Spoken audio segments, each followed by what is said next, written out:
after working with communities for a very long time, and then when I went to school to study, as I was doing my master's, I thought of what can I do to give back to my community.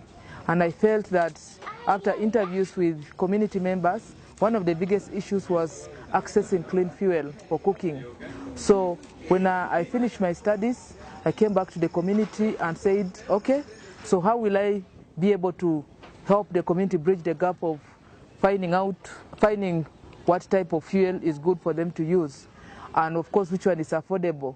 So I had an opportunity to discuss with different people who had opportunity to work on briquettes. I didn't have any idea of what briquettes are, but I had a dream of trying to see how I can recycle waste in my community to get these briquettes.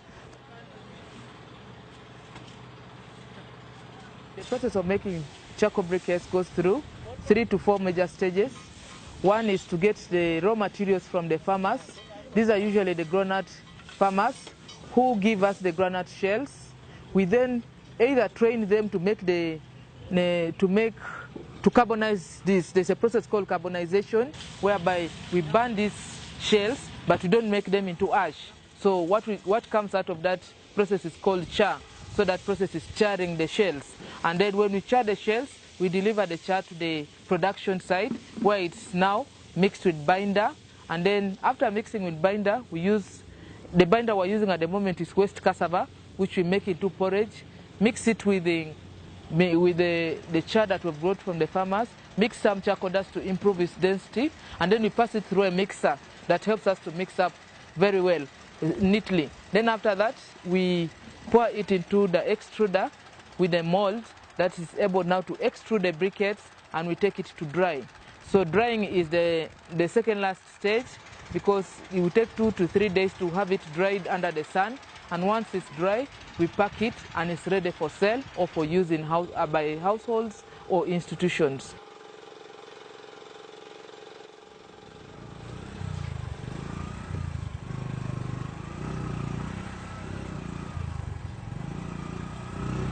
We want to encourage people to use an alternative to firewood so that we save our forests and protect our environment, as well as encouraging people to plant more trees to replace the ones they have cut.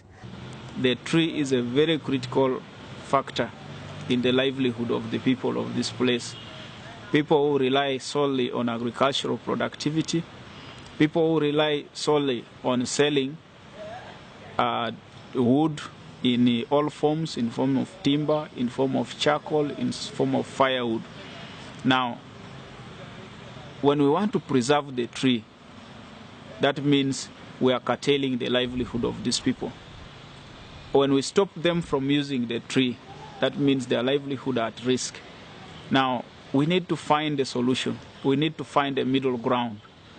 The middle ground, I believe, is going for an alternative to firewood, to wood energy as an energy for a source of energy for cooking. We need to get an alternative to charcoal, an alternative to firewood. And this is where a briquette comes in handy.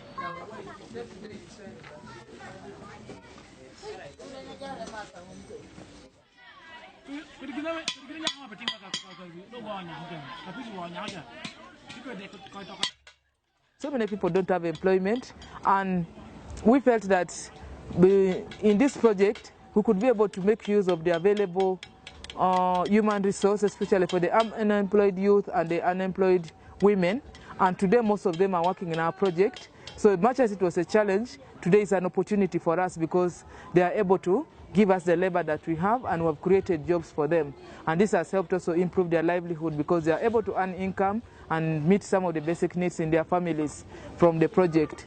I'm also happy to see that I mentor young people who in future should be able to find solutions to the problems in their community, and not wait for other people to come and give solutions to the problems that they're having in their community. So that's basically what I would want people to look at me as a change maker who is contributing to the development of their community, and as an innovator.